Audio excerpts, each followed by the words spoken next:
अस्सलाम वालेकुम। ये आज़ादी चौक का फ्लाईओवर है और हम बादशाही मस्जिद के करीब से गुजर रहे हैं। इस व्लॉग में हम आपको मरियम ज़मानी बेगम मस्जिद और दाई अंगा मस्जिद दिखाएंगे। बादशाही मस्जिद का बहुत खूबसूरत नज़ारा है। यहाँ पर रुक के आपको थोड़ा सा नज़ारा करवाते हैं। बहुत ही खूबसूरत मंजर है ये। और मस्जिद के बाहर यहाँ पे बच्चे क्रिकेट वगैरह खेल रहे हैं।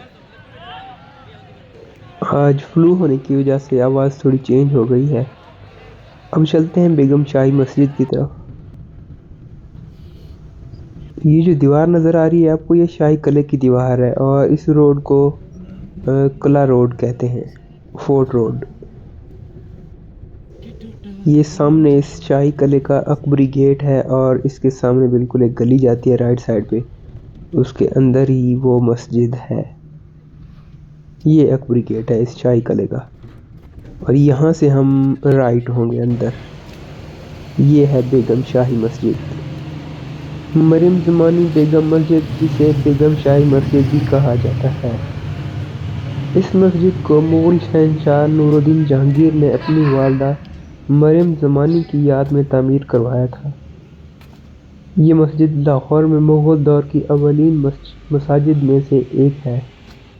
इस मस्जिद की तामीर 1611 से 1614 के दरमियान हुई। मस्जिद अपने रकबा व अहाता के एतबार से बहुत वसी थी, लेकिन वक्त के साथ साथ इसकी ज़मीन पर काबज़ीन आते गए। अब यहाँ गाड़ियों के टायरों और रम्ज़ की बेतहाशा दुकानें हैं, जिसकी वजह से मस्जिद की तलाश आसान नहीं रही। बहरहाल ये तारीख़ी मस्जिद देखने से ताल्लुक़ रखती है। मकामी और गैर मुल्की सयाह इसे देखने बहुत ज़्यादा तादाद में आते हैं। इस मस्जिद का फ़न तामीर वज़ीर खान मस्जिद से मिलता जुलता है।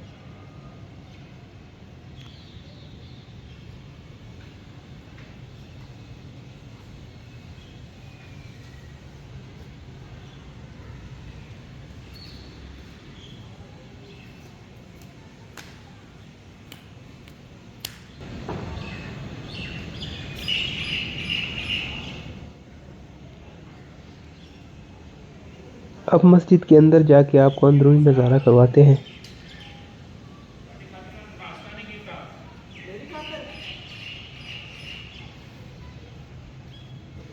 महाराजा रंजीत सिंह के ज़माने में इस मस्जिद की इमारत को बारूद की फैक्ट्री में तब्दील कर दिया गया था।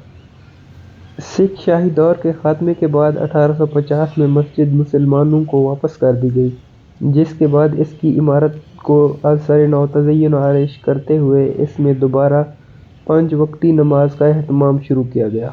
इस मस्जिद में मुग़लों और पश्तून लोधी ख़ानदान के असरात दोनों शामिल हैं, जो पहले इस इलाके पर हुक्मरानी कर चुके थे। छोटे गुंबद और वसी मेहराबें कदीम लोधी तर्ज की नुमाइंदगी करती हैं, जबकि मस्जिद की बालकनियाँ, साइड रूम्स और ज़ीनत मुग़ल तर्ज की हैं। ये मस्जिद एक ऐसा अंदाज़ कायम करती है जो बाद की मुग़ल मसाजिद और इमारतों में देखा गया है। एक अकेली मुस्ततिल जगह जो 5 खलीजों में तकसीम है। मस्जिद की बैरूनी शक्ल एक ऐसी किस्म से ताल्लुक़ रखती है जो हिंद इस्लामी फ़न तामीर में तवील अरसे से मकबूल है।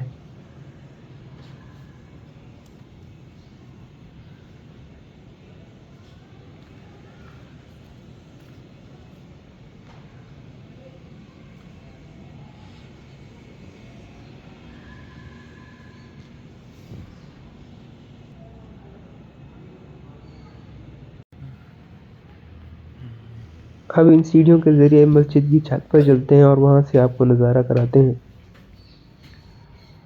मस्जिद की टोटल 5 गुंबद हैं। एक बहुत बड़ा गुंबद है जो बीच में है और उसकी साइडों पे, एक साइड पे 2 गुंबद हैं और दूसरी साइड पे भी 2 गुंबद हैं। अब भी इस मस्जिद के अंदर बाकायदा 5 वक्त की नमाज होती है और शायद यहाँ पे मदरसा भी है।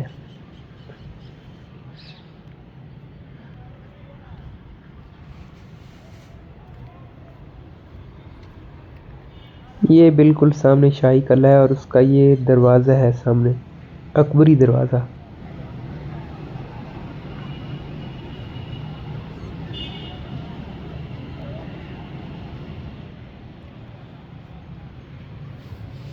مسجد کے ارد گرد تجاوزات نے مسجد کے حسن کو خراب کر دیا ہے۔ یہ سامنے والا بڑا گنبد ہے اور اس کے دوسری طرف ادھر بھی 2 گنبد ہیں چھوٹے چھوٹے۔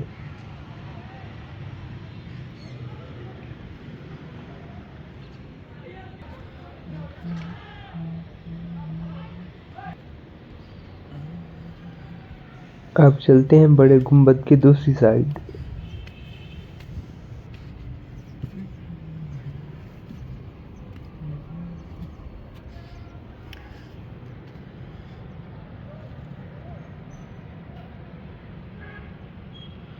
یہ مسجد آپ نے دیکھ لی، اب چلتے ہیں دائی انگا مسجد کی طرف۔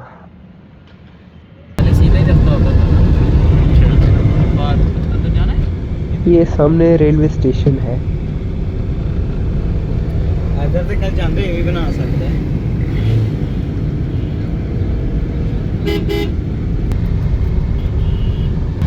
یہ سامنے آپ دیکھ سکتے ہیں اورنج ٹرین جا رہی ہے۔ یہاں سے ہم نے لیفٹ ہونا ہے اور بالکل سامنے سیدھا جائیں گے، آگے ہے وہ مسجد، دائی انگا مسجد۔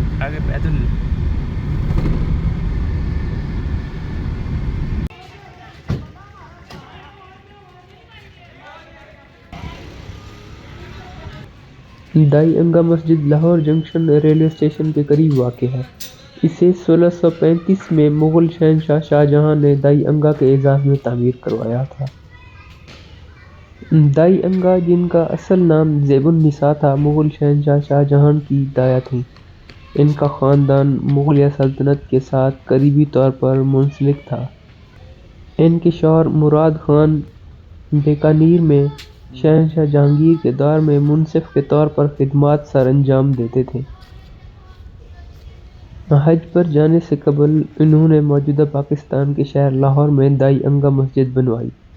ان کا مقبرہ، جسے گلابی باغ بھی کہا جاتا ہے، لاہور میں واقع ہے۔ بیرونی ٹائل میں بھی بھرپور آرائشی کاموں کی خصوصیات ہیں۔ اس مسجد کو بڑی مغل مساجد جیسے قریبی بادشاہی مسجد کی طرز پر ڈیزائن کیا گیا تھا۔ مسجد کے سامنے 84 فٹ چوڑا صحن ہے، جبکہ عمارت کو 3 حصوں میں تقسیم کیا گیا ہے۔ مرکزی حصہ سب سے بڑا ہے اور اس کے اوپر 19 فٹ کا گنبد ہے۔ اس کے ارد گرد 2 چھوٹے حصے ہیں جن میں 16 فٹ کے 2 گنبد ہیں۔ مسجد کے مرکزی حصے کو بنیادی طور پر نیلے، نارنجی اور پیلے رنگ کی کاشانی ٹائل کے کام سے سجایا گیا ہے۔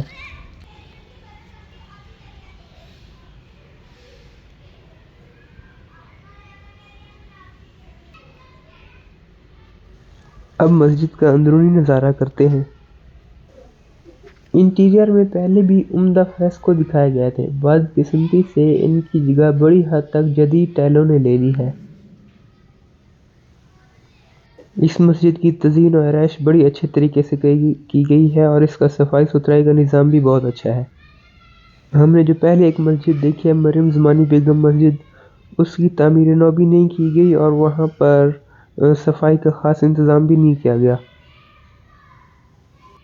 رنجیت سنگھ کے اقتدار میں آنے کے بعد اس مسجد کو بارود میگزین کے طور پر استعمال کیا جانے لگا۔ 1849 میں پنجاب پر برطانوی قبضے کے بعد مسجد کو لاہور کرونیکل کے ایڈیٹر ہنری کوپ کی نجی رہائش گاہ میں تبدیل کر دیا گیا۔